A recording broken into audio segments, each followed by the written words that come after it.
And now, TSPN News with Tom Slivick. Comprehensive news because in today's world, you need more than just sound bites. TSPN, streaming on the World Wide Web, and now on demand at TSPNTV.com.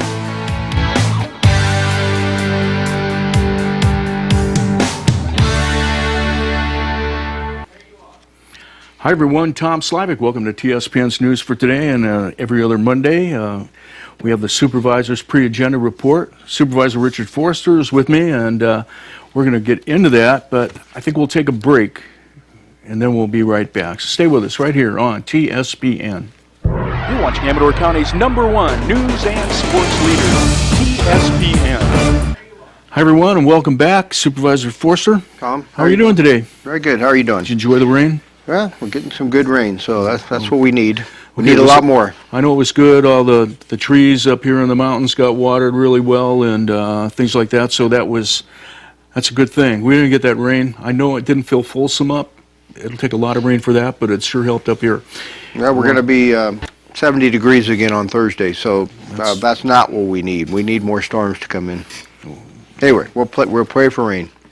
I'm doing it, baby. Yeah. Okay, go ahead, Richard. What's up? All right, first item up on the agenda, U.S. Fish and Wildlife Service.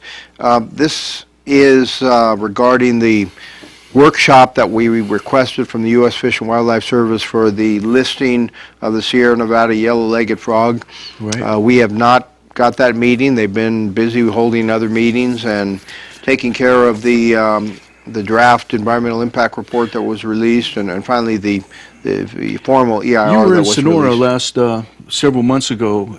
Were you not, for that meeting that they had there? Is Yeah, that getting feedback from that meeting still? You know, I guess you do it to make the point, but to me, those meetings are, I mean, some people on the other side called it a dog and pony show.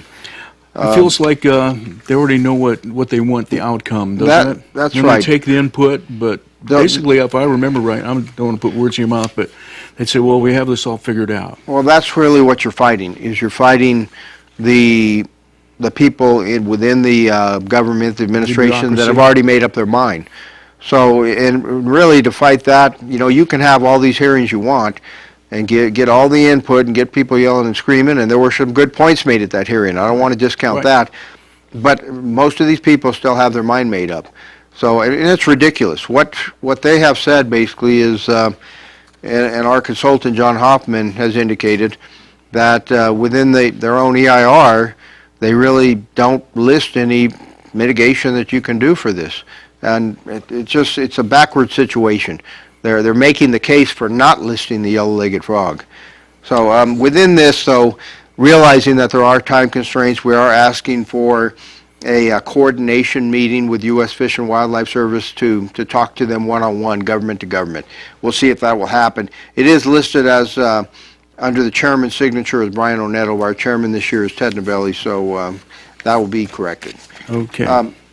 Next up, we have District Ranger Rick Hobson has asked that the El Dorado National Forest Supervisor Lawrence Crabtree come in and talk about the different changes that are taking place within the forest travel management status and other issues. So within that also, though, there's a discussion regarding the 2013-14 off-highway and cooperative agreement program information, that there is a possibility that you can go out for grants to do some of this work that the Forest Service says we don't have the money to do. So why can't the Forest Service, along with local cooperating agencies like the County of Amador, apply for this money, put it into some of the programs that we need to get travel management done. Some of the projects they say they don't have money to do up in our district. Who would write those grants, or who would lead that effort? Well, and that's where the agencies get together, Forest Service, Amador County. I'm sure there's other agencies, our Resource Conservation District, that might play a role in that. But we decide who's going to actually be the grant writer, and then you move forward. But the Sierra Nevada Conservancy has brought this forward and said that there's opportunities out there. So let's take advantage of those opportunities. But it'll be a good presentation, I'm sure, from our district ranger and our forest supervisor. Mr. Crabtree just came on board not too long ago, but he's very interested in trying to resolve the issues with the travel management within the different area around Silver Lake and some of those other areas that are effectively being shut down right now. Right. So, Okay. with that, next up we have advertising for a chief building inspector. This is coming out of our admin meeting, but Aaron Bruce-Torrey, our community development director, indicates that there is money available for this with the retirement of our code compliance officer. It will increase the salary by approximately $17 an hour from what the code compliance officer was getting, but that money has been budgeted in. Where you always worry about this is, okay, what about next year? Didn't we have a kind of a program where we shared that job with the cities? Is that no longer in place, or? I think that was proposed. Okay. Yeah, I think it was proposed, but I don't think it was.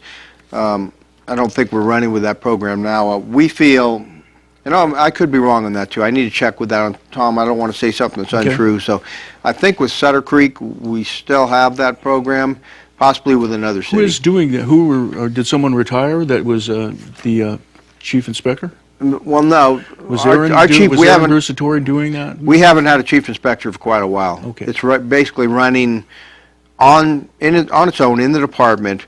The problem in doing that is you need a chief building official, and things are falling through the cracks without that.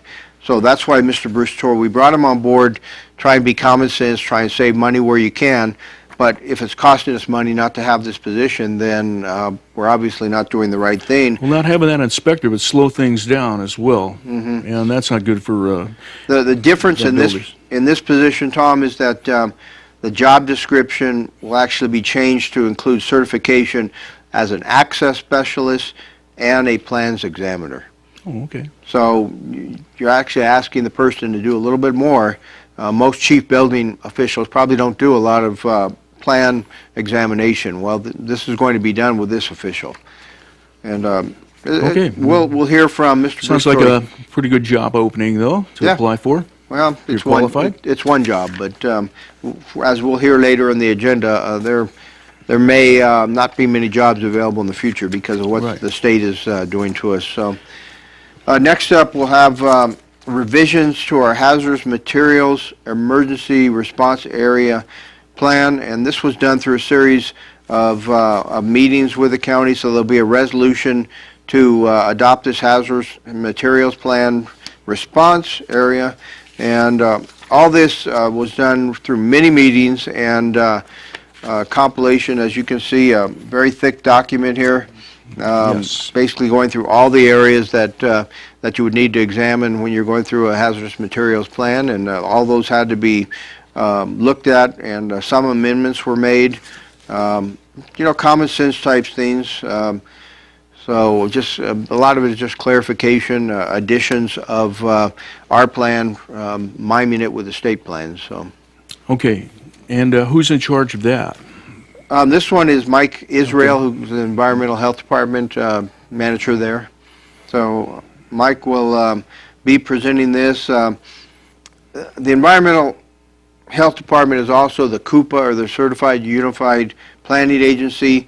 So they're in charge of administering the hazardous materials disclosure, and in that case they have to review all this and make sure the language is jives with the state so that they can keep that status as the local CUPA.